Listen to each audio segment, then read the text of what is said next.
Treaty of Hudaybiyah. My good student Anas, we just remembered how Allah, His Majesty, with His perfect knowledge defends His faithful slaves, just as He defended our mother of believers, Aisha.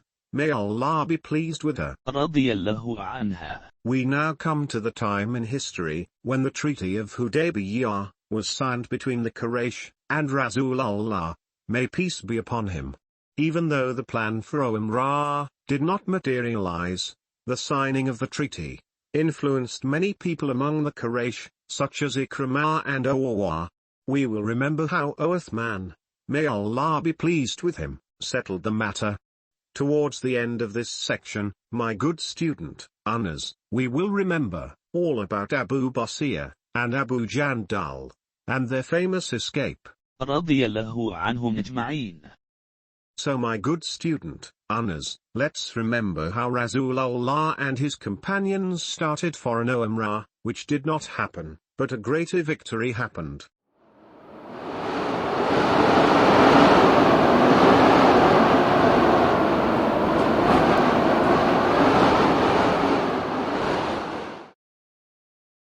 The plan for Umrah. The Prophet had a vision where he saw himself, with his companions entering the Kaaba, shaving their heads and praying. He planned a journey to perform Umrah, and invited his companions and the Arabs, living around Medina. Some were skeptical about the plan, as the Quraysh were a dominating tribe, and were scared of matters getting worse, jeopardizing their safe return to Medina.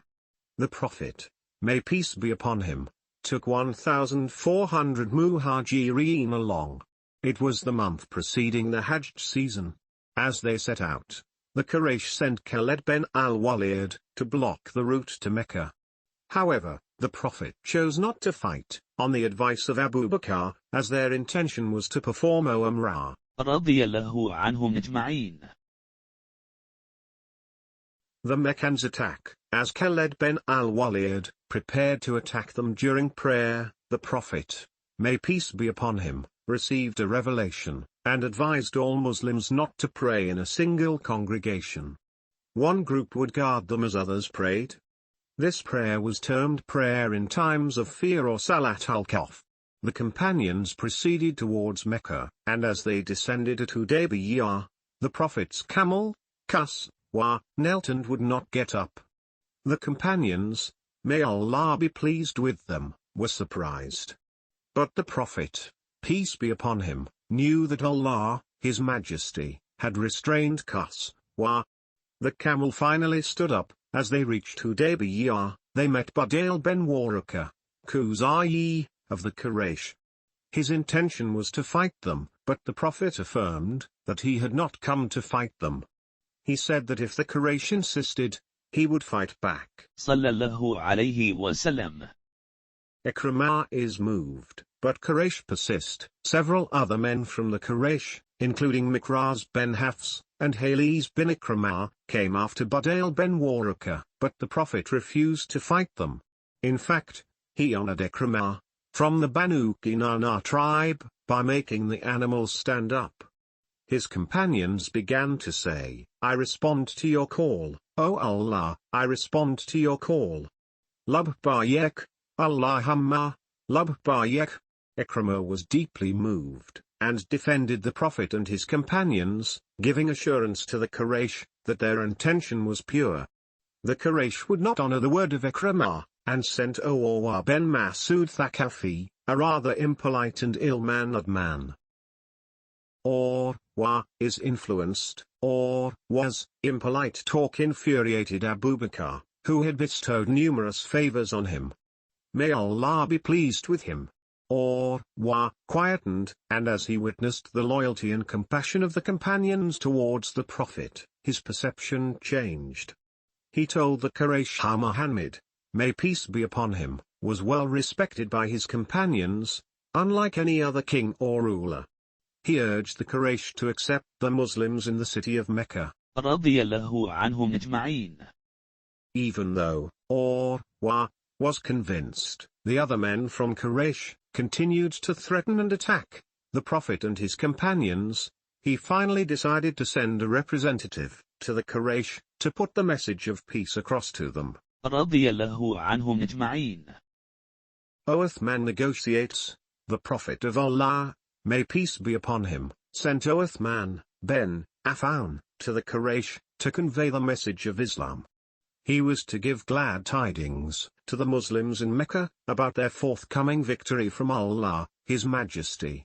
O Uthman obeyed. رضي الله عنه. Abban ben Sayyid, we protected O Uthman, as he acted on the Prophet's advice.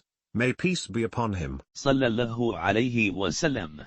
The Quraysh held him, and the companions presumed he had been slain. رضي الله عنهم أجمعين. They were on the verge of a war, when O Uthman finally appeared. This pledge under a tree was the pledge of those who had earned Allah's pleasure, or Bay'ah read 1.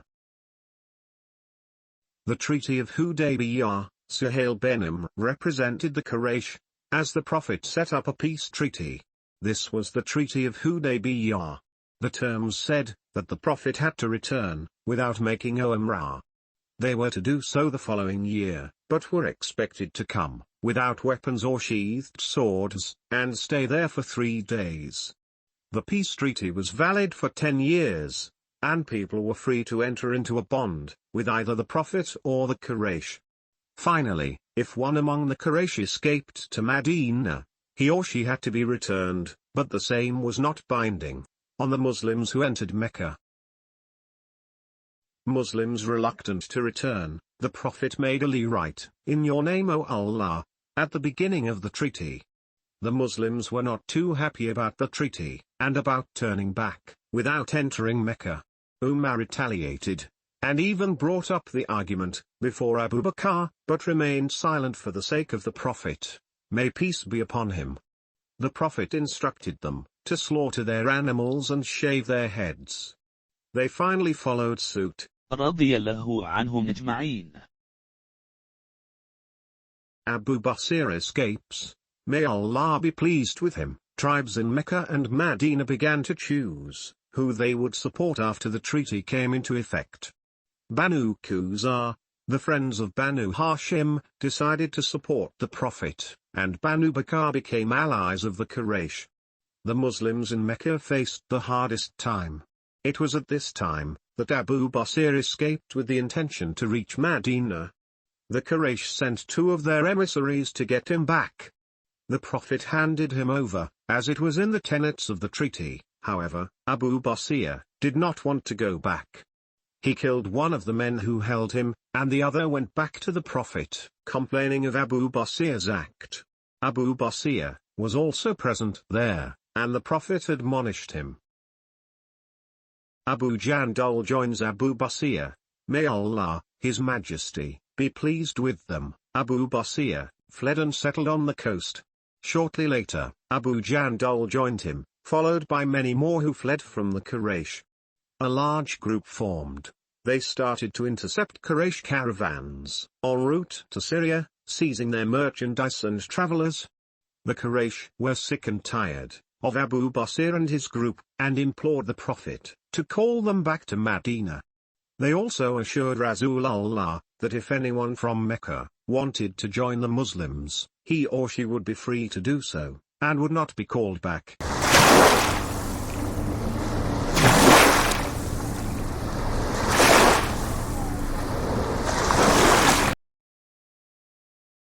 أستغفر الله.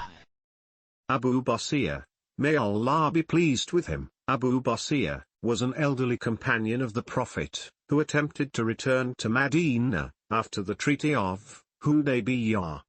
This was not part of the terms.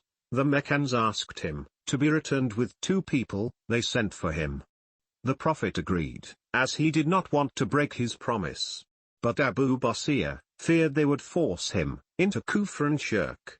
My good student Anas, let me remind you the meaning of kufr and shirk. When a person has not believed in Allah or His Messenger, he has committed kufr. And Anas, when a person has associated partners with Allah, he has committed shirk. These were the fears of Abu Basir. May Allah be pleased with him.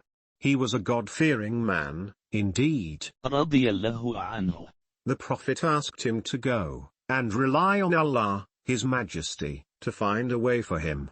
So he left, with the two Meccans.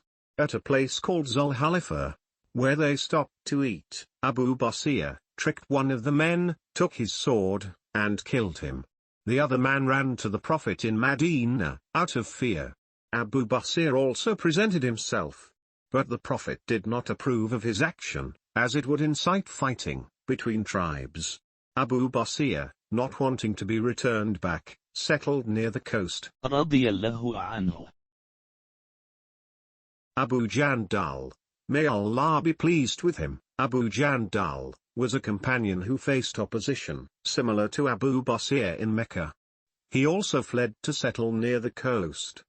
More Muslims started to travel, and formed a community of more than 70 people.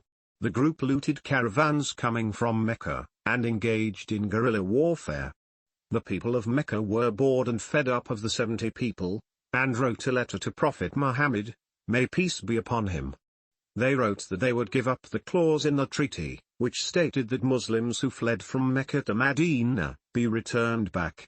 Whoever wanted to go to Medina was now free to do so. The Prophet ordered his companions to write a letter to Abu Basir, asking him to return to Medina. When the letter reached him, he was about to leave this world.